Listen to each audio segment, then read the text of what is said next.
നമസ്കാരം. പാലക്കാട് ഷാഫിയുടെ പിൻഗാമി ആര് എന്ന ചോദ്യം സംസ്ഥാനമാകെ ഇപ്പോൾ ഉയർന്നുകൊണ്ടിരിക്കുകയാണ്. പാലക്കാട് UDF സ്ഥാനാർത്ഥി ആരായിരിക്കും, LDF സ്ഥാനാർത്ഥി ആരായിരിക്കും, NDA സ്ഥാനാർത്ഥി ആരായിരിക്കും എന്നൊക്കെയുള്ള ചർച്ചകൾ വിവിധ കോണുകളിൽ ആരംഭിച്ചു കഴിഞ്ഞു. NDA സ്ഥാനാർത്ഥിയായി BJPയുടെ കൃഷ്ണകുമാർ തന്നെ വരും എന്നുള്ള കാര്യത്തിൽ ഒരു മാറ്റം വരാനുള്ള യാതൊരുവിധ സാധ്യതയും കാണുന്നില്ല. ഒരുപക്ഷെ ശോഭാ സുരേന്ദ്രനും കൃഷ്ണകുമാറിനുമാണ് NDA ക്യാമ്പിൽ നിന്നും സ്ഥാനാർത്ഥിയായിട്ട് വരാനുള്ള സാധ്യതകൾ. എന്നാൽ UDF പാളയത്തിൽ നിന്ന് ആര് സ്ഥാനാർത്ഥിയായിട്ട് വരുന്നു എന്നുള്ളതിനാണ് ഏറ്റവും പരമപ്രധാനമായ ഒരു പ്രാധാന്യമുള്ളത്. കാരണം കോൺഗ്രസിൻ്റെ സിറ്റിംഗ് സീറ്റാണ് പാലക്കാട് എന്ന് പറയുന്നത്. LDF സ്ഥാനാർത്ഥിയെക്കുറിച്ച് അവർ സംസ്ഥാന നേതാക്കന്മാരെ നിർത്തുമോ അതോ പ്രാദേശികമായിട്ടുള്ള ഏതെങ്കിലും നേതാക്കന്മാരെ ആയിരിക്കുമോ നിർത്തുക എന്നുള്ള കാര്യത്തെക്കുറിച്ചൊക്കെ പാർട്ടി നേതൃത്വത്തിൽ ഇപ്പോൾ ആലോചനകൾ തുടങ്ങാൻ പോകുന്നതേ ഉള്ളൂ. പക്ഷേ കോൺഗ്രസിനകത്ത്, പാലക്കാട് കോൺഗ്രസിനകത്തും UDFിനകത്തും ഇപ്പോൾ ഉയർന്നു വരുന്ന ശക്തമായ ഒരു ആവശ്യം, ഒരു വികാരം എന്ന് പറഞ്ഞു കഴിഞ്ഞാൽ പാലക്കാട് ജില്ലയിൽ നിന്ന് തന്നെയുള്ള ഒരു നേതാവ് പാലക്കാട് ഉപതെരഞ്ഞെടുപ്പിൽ മത്സരിക്കണം എന്നുള്ളതാണ്. പാലക്കാട് ജില്ലയിൽ നിന്നുള്ള മുൻ MLA ആയിട്ടുള്ള ശ്രീ VT ബൽറാമിൻ്റെ പേര് ഉയർന്നു വരുന്നു. അതോടൊപ്പം തന്നെ സോഷ്യൽ മീഡിയ കൈകാര്യം ചെയ്യുന്ന സോഷ്യൽ മീഡിയ കൺവീനറായിട്ടുള്ള ഡോക്ടർ P സരിൻ, അദ്ദേഹം കഴിഞ്ഞ തവണ ഒറ്റപ്പാലത്ത് ശക്തമായ മത്സരം കാഴ്ചവെച്ച ഒരു നേതാവാണ്. അതോടൊപ്പം തന്നെ UDFിൻ്റെ ജില്ലാ കൺവീനറും പാലക്കാട് നിയോജക മണ്ഡലത്തിൽപ്പെട്ട ആളുമായിട്ടുള്ള ശ്രീ P ബാലഗോപാലിൻ്റെ പേരും ഉയർന്നു വരുന്നു.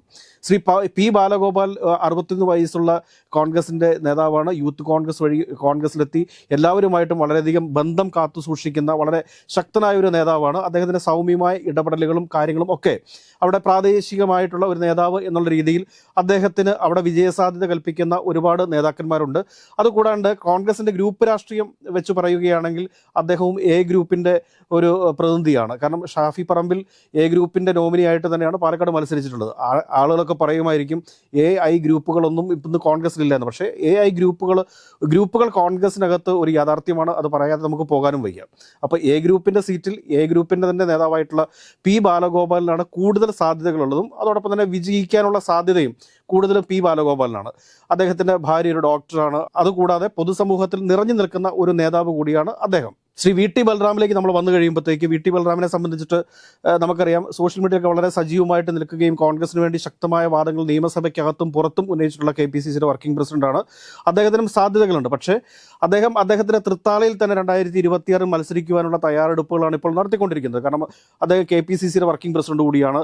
സംസ്ഥാനത്തുടനീളം ഓടി നടന്ന് വർക്ക് ചെയ്യുവാനുള്ള ഒരു താല്പര്യം അദ്ദേഹത്തിന് ഉണ്ട് എന്നുള്ളതാണ് പുറത്തു വരുന്ന വിവരങ്ങൾ. ഏതായാലും നമുക്ക് വരും ദിവസങ്ങളിൽ യഥാർത്ഥ ചിത്രം പുറത്തു വരും. പിന്നെ മൂന്നാമതായി ഉയർന്നു വരുന്ന ഒരു പേരാണ് ഡോക്ടർ P സരിൻ കഴിഞ്ഞ തവണ ഒറ്റപ്പാലത്ത് മത്സരിച്ചയാളാണ്. അദ്ദേഹം സോഷ്യൽ മീഡിയയിൽ വളരെ സജീവമായിട്ട് നിൽക്കുന്നൊരു വ്യക്തിത്വമാണ്. കേന്ദ്ര സർവീസിലുണ്ടായിരുന്നിട്ടും അതിലൊക്കെ രാജിവെച്ചുകൊണ്ട് സജീവമായിട്ട് രാഷ്ട്രീയ പ്രവർത്തനം, അതായത് പൊതു പ്രവർത്തനം ഇഷ്ടപ്പെട്ട് രാഷ്ട്രീയത്തിലേക്ക് കടന്നു വന്ന, കോൺഗ്രസിലേക്ക് കടന്നു വന്നിട്ടുള്ള നേതാവാണ്. അദ്ദേഹം ഒറ്റപ്പാലത്ത് ശക്തമായ മത്സരം കാഴ്ചവെച്ചിട്ടുണ്ട് കഴിഞ്ഞ 2021 നിയമസഭാ തെരഞ്ഞെടുപ്പിൽ. അതുകൂടാണ്ട് ഡോക്ടർ P സരിൻ്റെ ഭാര്യ ഒരു സോഷ്യൽ മീഡിയ ഇൻഫ്ലുവൻസറാണ്.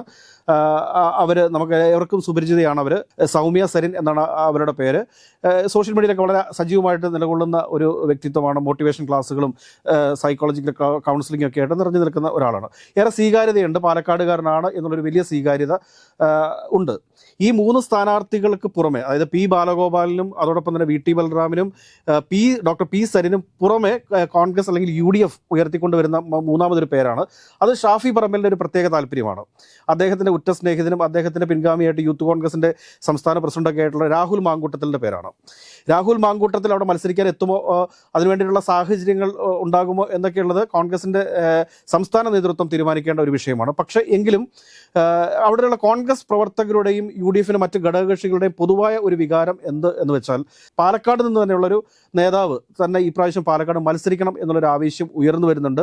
അങ്ങനെയുണ്ട് എങ്കിൽ ഇപ്പോഴും പറയുന്ന രാഹുൽ മാങ്കൂട്ടത്തിൽ നിന്ന് തന്നെയാണ് മുൻതൂക്കമുള്ളത് UDF സ്ഥാനാർത്ഥിയായിട്ട് വരാൻ. പക്ഷേ അവിടെയുള്ള കോൺഗ്രസ് പ്രവർത്തകരുടെ വികാരം മാനിക്കാതെ പുറത്തുനിന്നൊരു സ്ഥാനാർത്ഥി വന്നാൽ, അത് യൂത്ത് കോൺഗ്രസിൻ്റെ സംസ്ഥാന പ്രസിഡന്റാണ്, വളരെ ജനകീയനാണ് രാഹുൽ മാങ്കൂട്ടത്തിൽ എന്നൊക്കെയുള്ള കാര്യം നമുക്കറിയാം. പക്ഷേ എങ്കിലും രാഹുൽ മാങ്കൂട്ടത്തിനെതിരെ UDYFിൻ്റെ നേതാക്കന്മാരും യൂത്ത് കോൺഗ്രസിനകത്തുള്ള നേതാക്കന്മാരും ഉന്നയിച്ചുകൊണ്ടിരുന്ന ഒരു ആരോപണം എന്ന് പറയാൻ പറ്റുന്നില്ല. അദ്ദേഹത്തെക്കുറിച്ചുള്ളൊരു പരാതിയാണ്.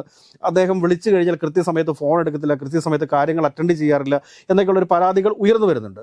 ഒരുപക്ഷെ കാര്യപ്രസക്തമല്ലാത്ത ഫോണുകളാണെങ്കിൽ ഒരുപക്ഷെ അദ്ദേഹം പരിഗണിക്കത്തില്ലായിരിക്കും. ഏതായാലും അങ്ങനത്തെ ചില പരാതികളൊക്കെ കോൺഗ്രസിൻ്റെ അകത്തും UDYFിനകത്തുള്ള ഘടകകക്ഷികൾക്കൊക്കെ ഉണ്ട്. ഇനി BJPയുടെ കാര്യത്തിലേക്ക് വരുമ്പോഴത്തേക്ക് അറിയാം, ഉറപ്പായിട്ടും അവിടെ കൃഷ്ണകുമാറോ ശോഭാ സുരേന്ദ്രനോ ആയിരിക്കും സ്ഥാനാർത്ഥി എന്നുള്ള കാര്യത്തിൽ സംശയം വേണ്ട. കാരണം മത്സരം ഇത്തവണ പാലക്കാട് മത്സരം നടക്കുന്നത് UDFും NDAയും തമ്മിലാണ്. അവിടെ ഇടതുപക്ഷത്തിന് എത്രത്തോളം പ്രാധാന്യം ഉണ്ട് എന്ന് നമുക്ക് പറയാൻ പോലും സാധിക്കത്തില്ല. ഒരുപക്ഷെ NDA LDFിൻ്റെ സ്ഥാനാർത്ഥിയായിട്ട് സ്വരാജിനെ പോലുള്ള നേതാക്കന്മാർ സംസ്ഥാന തലത്തിൽ നിന്ന് വന്നേക്കാം. അതല്ലെങ്കിൽ എനിക്ക് തോന്നുന്നു കൂടുതലായിട്ടും അവർ പ്രാദേശിക തലത്തിലുള്ള ഏതെങ്കിലും നേതാക്കന്മാരെ അവതരിപ്പിക്കാനാണ് സാധ്യത. കാരണം അവർക്ക് സംസ്ഥാന തലത്തിൽ നിന്നൊരു നേതാവിനെ കൊണ്ടുവന്ന് സ്വരാജിനെ പോലുള്ള ഒരു നേതാവിനെ കൊണ്ടുവന്ന് അവിടെ ബലി കൊടുക്കാനായിട്ട് തയ്യാറാകുമോ കണ്ടറിയേണ്ട ഒരു കാര്യമാണ്. ഏതായാലും ഒരു കാര്യം ഉറപ്പാണ്, പാലക്കാട് ശക്തമായ മത്സരമായിരിക്കും ഈ ഉപതെരഞ്ഞെടുപ്പിൽ നടക്കാൻ പോകുന്നത്. പക്ഷെ അതിൽ കോൺഗ്രസ് ആരെയാണ് സ്ഥാനാർത്ഥിയായിട്ട് അവതരിപ്പിക്കാൻ പോകുന്നത് ഇതൊരു വലിയ കാര്യമാണ്. കാരണം പ്രാദേശികവാദം പറയുന്നതല്ല, പക്ഷേ അവിടെയുള്ള കോൺഗ്രസ് പ്രവർത്തകരുടെ ഒരു പൊതുവികാരമാണ് പാലക്കാട് നിന്ന് തന്നെ ഉള്ള ഒരു നേതാവ് അവിടെ പാലക്കാട് ഈ തവണത്തെ ബൈ ഇലക്ഷനിൽ മത്സരിക്കണം എന്നുള്ളത്. ആരെയും കെട്ടിയിറക്കേണ്ട എന്നൊരു നിലപാട് കോൺഗ്രസിനകത്ത് ശക്തമായാൽ തീർച്ചയായിട്ടും ഡോക്ടർ P. സരിനോ, VT ബലറാമോ, അതല്ലെങ്കിൽ ഈ UDFിൻ്റെ ജില്ലാ കൺവീനറായിട്ടുള്ള P. ബാലഗോപാലോ, ഇവരിൽ ആരെങ്കിലും ഒരാളാണ് സ്ഥാനാർത്ഥിയായിട്ട് വരാൻ സാധ്യതയുള്ളത്. പക്ഷേ ഇവിടെ VK ശ്രീകണ്ഠൻ്റെ അഭിപ്രായങ്ങൾക്കും ഷാഫി പറമ്പിലിൻ്റെ അഭിപ്രായങ്ങളെയും ഒക്കെ കോൺഗ്രസിൻ്റെ സംസ്ഥാന നേതൃത്വവും UDFിൻ്റെ സംസ്ഥാന നേതൃത്വവും മാനിക്കും എന്നുള്ളതാണ് എല്ലാവരുടെയും പ്രതീക്ഷ. ഏതായാലും കോൺഗ്രസിൻ്റെ ഷാഫിയുടെ പിൻഗാമി ആരാണ് എന്നുള്ള കാര്യത്തിൽ കോൺഗ്രസിനകത്തും UDFിനകത്തും ശക്തമായ ചർച്ചകളാണ് ഇപ്പോൾ നടന്നുകൊണ്ടിരിക്കുന്നത്. ഏതായാലും കുറച്ചുകൂടി കാത്തിരുന്നാൽ നമുക്കറിയാൻ സാധിക്കും UDFിൻ്റെ പാലക്കാട് സ്ഥാനാർത്ഥി ആരാണെന്ന്. നന്ദി, നമസ്കാരം.